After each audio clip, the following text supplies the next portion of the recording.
Call করছে তার direct নাম কয়ে দেব।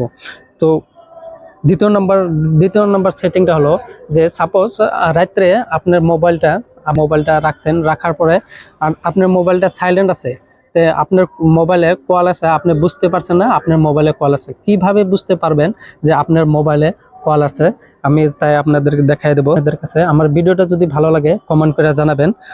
তো ফার্স্টে কি করবেন, ফার্স্টে ডায়াল কলটা অন করবেন। অন করার পরে এখানে দেখেন কোনার সাইডে 3 ডট আইকন আছে, এখানে ক্লিক করবেন। ক্লিক করার পরে সেটিংয়ে ক্লিক করবেন। সেটিংয়ে ক্লিক করার পরে এখানে দেখুন কলিং অ্যাকাউন্ট, এখানে ক্লিক করবেন। ক্লিক করার পরে এখানে মোর সেটিং, এখানে ক্লিক করবেন। ক্লিক করার পরে আপনাদের যে আমি বলছি যে মোবাইলটা যদি সাইলেন্ট থাকে বা কোনো জায়গায় রাখছেন, রাখার পরে আপনার মোবাইলে ফোন আসছে যে আপনি বুঝতে পারছেন না,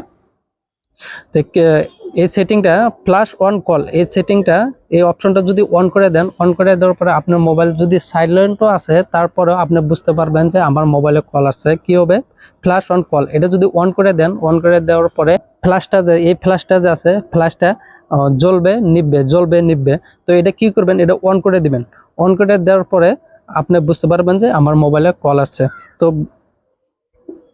আবার কি করবেন, ব্যাক আসার পরে দ্বিতীয় নাম্বার সেটিংটা হলো এখানে দেখেন কলার আইডি, এখানে ক্লিক করবেন।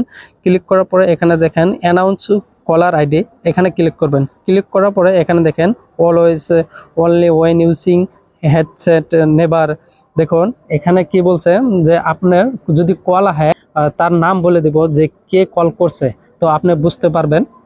তো এটা কি করে দিবেন, এটা অলওয়েজ মেরে দিবেন, অলওয়েজ মেরে রাখবেন। তারপরে আপনি বুঝতে পারবেন যে আমার মোবাইলে কে ফোন মারছে, ডাইরেক্ট নাম ধরে বলে দিবে যে কল আসছে। তো এই ছিল আমার ভিডিওটা যদি ভালো লাগে শেয়ার করে দিবেন। Thank you.